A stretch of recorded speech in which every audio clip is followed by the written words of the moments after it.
Swasthya Sathi card বন্ধ হয়ে যেতে পারে, কারণ আগের সরকার আর নেই।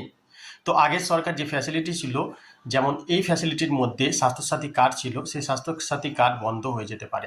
আপনারা জানেন স্বাস্থ্যসাথী কার্ড দিয়ে প্রতিটি পরিবারে প্রায় 5 লক্ষ টাকা পর্যন্ত ধার্য করা ছিল, যেই টাকা দিয়ে আপনি আপনার কোনো প্রবলেম হলে সেই টাকা দিয়ে চিকিৎসা করাতে পারবেন যে কোনো হাসপাতালে।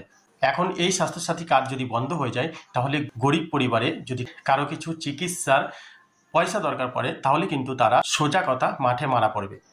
তো এর পরিবর্তে কি কোনো কার্ড আসতে চলেছে, যেই কার্ড দিয়ে আমরা যে কোনো হাসপাতালে ফ্রিতে চিকিৎসা করাতে পারবো বা অপারেশন করাতে পারবো?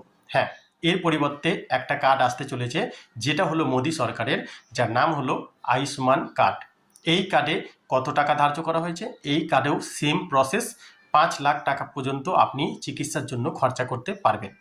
তো এই কার্ড প্রসেস চলছে, কিছুদিনের মধ্যেই 9 তারিখে শপথ গ্রহণ নতুন চিফ মিনিস্টার, এটা হয়ে যাওয়ার পরেই কিন্তু এই প্রসেসটা চালু হবে।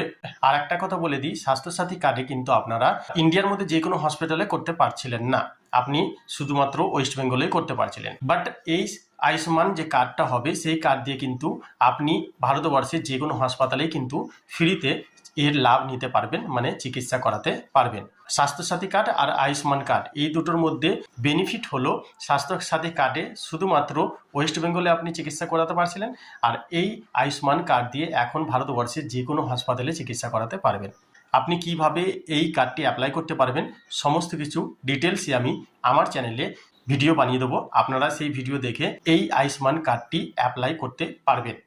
তো আশা করি এই ভিডিওটা আপনার অনেক পছন্দ হয়েছে। যদি ভিডিওটা ভালো লাগে থাকে, এরকমই ভিডিও আরও দেখার জন্য চ্যানেলটিকে সাবস্ক্রাইব করুন, লাইক করুন, আপনার বন্ধুদের সাথে শেয়ার করুন। ভালো থাকবেন, সুস্থ থাকবেন।